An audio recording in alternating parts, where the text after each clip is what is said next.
どうも、ジムニーヌまんじゅうリゴロです。ジムニーシエラ、納車してからすぐに行ったカスタムのダイジェストになります。今回内装編ですね。この動画を公開する頃にはもうすでに別のカスタムに着手してるんですけどね。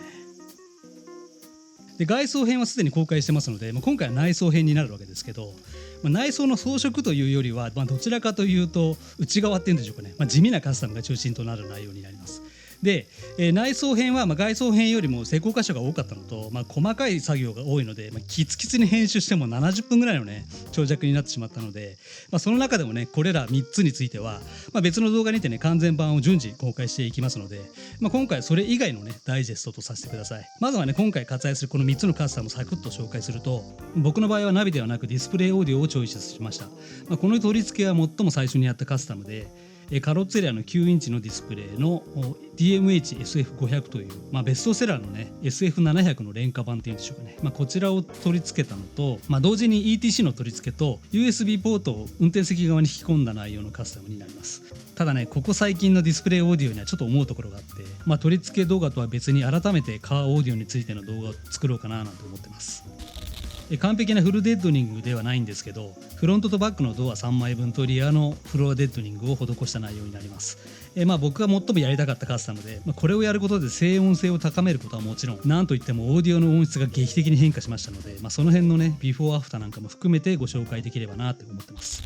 イレクターパイプの基礎の部分の施工になります。サーフボードの積載だったり、今後いろいろなシーンで応用を効かせる上で狭い室内空間を有効利用する基礎としてイレクターパイプしかないかなと。ジムに行って運転席側のアシスタントグリップがないので、そのためのステを取り付ける必要があって、それにはルーフの内張りを剥がさなきゃならないっていう、一連の作業の効率を考えて、ここで同時にねルーフデッドニングを施したっていう内容になります。以上この3点はですね、近日中に改めて別の動画でご紹介させていただきます。ではそれ以外の内装カスタムをご覧ください。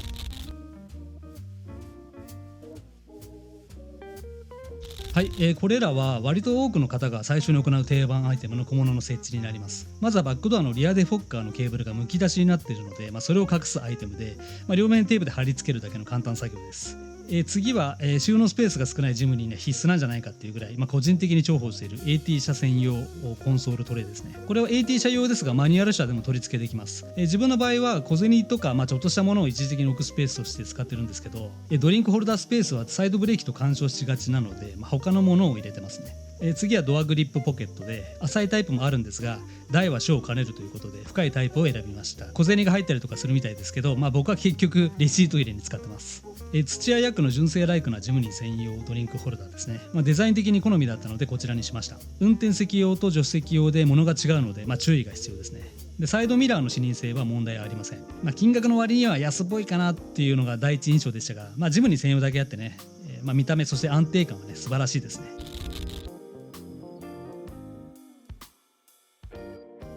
ジムニーはフロント部分には M8、リアには M6 のボルトでいろんなカスタムができるんですけど、今のところホームセンターに売ってる i ボルトで、サングラスとかレジ袋とかゴムバンドとか、いろんなものを引っ掛けてね使ってます。で i ボルトは150円ぐらいで、安くていいんですが、色が浮くので黒サビ塗装して使ってます。普通のブラック塗装でもいいと思いますが、剥げちゃうのが嫌なので、自分は黒サビ派です。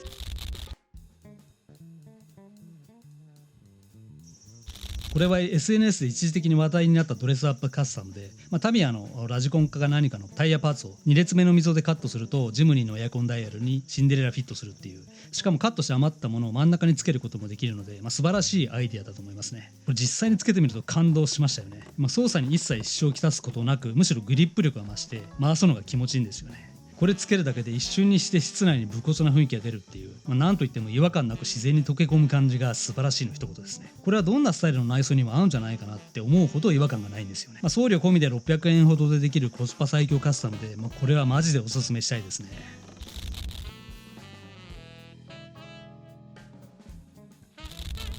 フロアマットは簡単に洗い流せるタイプのものが良かったのでクラッチ用のものにしました。運転席側にはストッパーもつくんですが、つけなくてもグリップ力あるのですぐ洗えるようにそのまま設置してます。ラゲージマットもなるべく早く設置したかったアイテムの一つで、映像を見ると分かるようにすでにキャンプに行って傷がついてます。つまりそれだけ傷つきやすいので早めの設置をおすすめしたいですね。裏側は表面とは違うゴム素材なので全くずれないし、表面の方は逆にグリップ力が弱いかなって思いましたが、あまり強すぎても物を移動するときにめくれちゃったりするんでね、これぐらいがいいのかなっていう感じですね。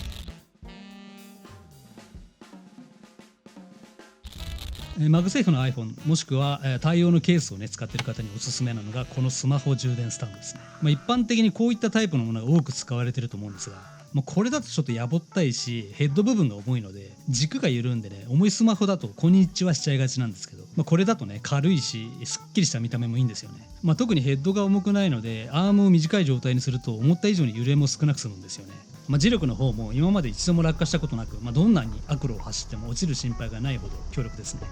この場所に設置すると、ちょっとね向きを変えるだけでいい景色に遭遇した時に瞬時にスマホで撮影ができるのがいいので、最近 GoPro の出番が減りましたね。一つ工夫として USB ケーブルをね極力隠したいのでマグネット式のケーブルにしてます。ケーブルはタイルアップで固定してなるべく目立たないように配線してます。あとオーディオからの USB ケーブルをつなげばカープレイにね瞬時に切り替わります。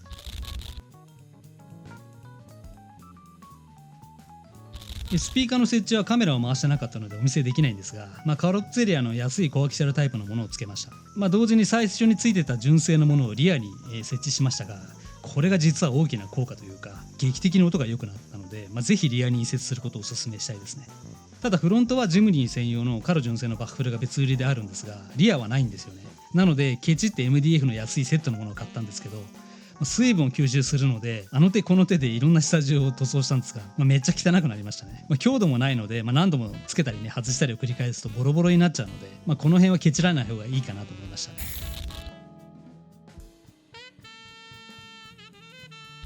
最初はデッドリングして音は満足してたんですけど、どうしても高音域の音質に納得がいかずやっちゃいましたね。結論から言うとですね、これは早くやっておくべきでしたね。めっちゃ音が変わります。高音域だけでなく中音低音域の広がりもね劇的に変化したんですよね。すっきりさせたいので、これもジムニー専用の取り付けキットを買って、ドア側に設置するべく本体を解体し、いろいろゴニョゴニョしながら、配線して、準備が完了と。すでに付け替えたねカロのスピーカーに、並列でね配線する必要があるんですが、ちょっと加工が必要なんですよね。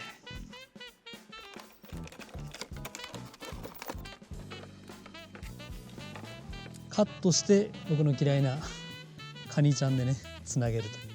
まずはこのついたのねケーブル、大体真ん中ら辺で切っちゃおうか。ちょん切ります。分岐させて合流させるという、こんな感じです。イメージは。終わりました。こ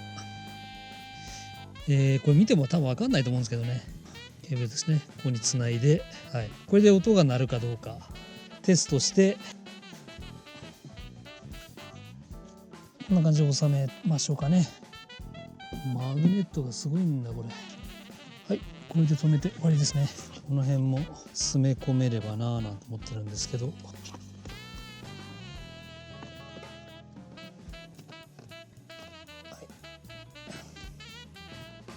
圧着して、よし、パチンって感じではないけどいいんじゃないでしょうか。もう一回音聞いてみよう。完璧、いいよ。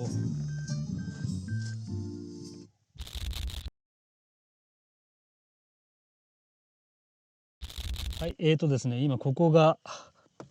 しがられたソケットになってるわけですね。で今までは、こういったものをねつけて、やっぱりねこっちよりもこっち側の方がいいんですよ。でここは、今何も入ってない状態なので、ここは基本純正ナビをつけた時の USB ポート、カープレイとか接続するためのここに、今回買ったこれをねつけたいんですけど、純正っぽく作られてるというか、全く違和感ない感じなんでね、すごい楽しみです。どうしても僕ここシガーライターとして使いたいんですよね。ディフューザーとかシガーライターソケットで使うタイプのものがあるんで、気に入ってるものがあるんで、ここの配線ですね、これをかませてここにつけるという感じですね。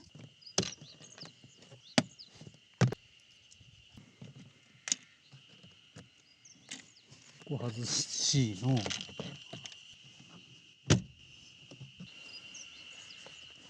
よし、ちょっと怖いね。でこれを下げるようによし、ここですね、これをまず引っこ抜いて、これをここの間にかませて、でまたこれをまた元戻すみたいな、そんな感じですね。で外します。細い方がプラス、太い方がマイナスで、これをそれぞれ入れます。ピッとグッと、はい、これで刺しました。ちょっとこれ抜きますね、一回。プラスでこれをまた元戻すと。はい、簡単ですね。間にこれを挟んだだけですね。でこれをこっちの USB の方に挿すと。引っかかってるだけなんで、はい、ちょっと爪を外して、これ上下関係ないみたいなんで、これが右か左かみたいな感じで、はい、どっちでもいいと思うんで、バチンとこの裏側ですね。はい、これで OK ですね。はい、これで戻します。完璧やね。もうほぼ純正だね、パッと見ね。はい、いいねいいね。ちょっとこのオレンジに光る感じがね。これがねボルボのアロマディフューザーなんですけど、ちょっとね明るいオレンジなんですけど、まあこれで違和感ないかなと。で強にすると赤になるっていうね、ちょうどこのねオレンジと赤のね中間ぐらいの色なんですよ、このジムニーのイルミネーションって。じゃあ買ったねこっちの USB の方もちょっとつけてみましょうかね。ついた。ちょっとねやっぱりね夜暗いんですよこの辺が。アンビエントライトとして、うっすらねちょっと見えるか見えないかぐらいの感じのライトが欲しかったんで、タッチするとオンオフなんですよね。でオンの状態で長押しすると明るくなる。これがマックスですね。でもう一回押し続けると暗くなっていく。これが一番ちっちゃい状態で、車のエンジン切ります。で入れます。ちゃんと記憶してますね。ただこれはセンサーがついてないので、明るい時もこれずっとつきっぱなしなんですよね。ただこのね質感っていうか脂肪感っていうのかな、もう本当ジムニー純正っぽいんですよね。実際僕はこれ多分下向きで使うと思うんですけど、若干いろいろ傷つきましたけどね、この辺ね撮影しながらだから無理しちゃうんだよね。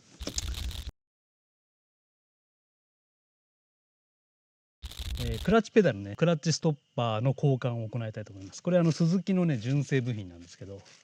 100円ちょっとで買えるやつなんですね。ただのゴムみたいな感じのものなんですけど、やっぱりねこのジムニーのマニュアル車のそのクラッチはちょっとねストロークが深いというか、シフトチェンジの時のちょっと違和感だったりとか、あと疲労感ですね、これを変えることでね相当ちょっとこう変わるらしいので、純正部品ということもあってね安全なのかなということで、どこの部品を交換するか、ここなんですよね。ここにゴムがあるんですけど、要するにこのクラッチをこうピッて踏んだ時に当たるんですよね、ここね。作業しにくいんですよ。簡単に取れますね。パキって押し込む感じですね。ちょっと手だときついかな。どうだ、完璧。はい、以上です。これシートポジションを1個後ろに下げてもいいくらいの距離感になりましたね。シフトチェンジもしやすい。なんだろう、こうストローク深すぎたんでシフトチェンジするときに変な緊張感が生まれるんですよ。それはやっぱりこう長時間運転するにあたっては、疲労感もそうだし緊張感もそうだし、あとスピードね、シフトチェンジのスピードが劇的に速くなりましたね。いいね。何この100円で得られる満足感ね、素晴らしいです。これマニュアル車ジムにね乗られてる方はぜひ交換おすすめします。はい、とりあえず必要最低限の、内装のカスタムが終わって、ラゲージスペースはね、日常的にはポタテンはね常に充電しておいて、仕切り板を置いてねできるだけ多くのものを収納できる体制にしてるつもりです。そしてね、両サイドには使わなくなったミステリーランチと FCA のリュックを吊るして、右側には携帯トイレとか買い物バッグとかの小物を収納して、左側にはケーブル類だったりとか、撮影機材系を主に入れてます。でイレクターパイプのおかげで、サーフボードもね余裕で積めるようになりましたよね。でこれはゴム紐で支えてるだけなんですけど、かなり安定してます。あとクーラーボックスを置いても、スペース的に余裕があるので、しばらくこのスタイルで行ってみようかなと思ってます。特にねこのダイソーで買ったゴム紐ですね、これ2本セットで100円なんですけど、チャリンココーナーにありますんで、これはね、荷物の固定にはもってこいでね、おすすめです。はい、以上がまず最初にやったカスタムインテリア編でした。外装編をねまだご覧になられてない方はこちらからね、ご覧ください。今回ご紹介した商品などはね概要欄に全てリンクを記載してますので、興味ある方はねチェックしてみていただきたいのと、あとディスプレイオーディオ ETC フルデッドニングイレクターパイプの取り付けの動画はですね、近日中にアップしていきますので、チャンネル登録がまだの方はですねぜひチャンネル登録、そしてグッドボタン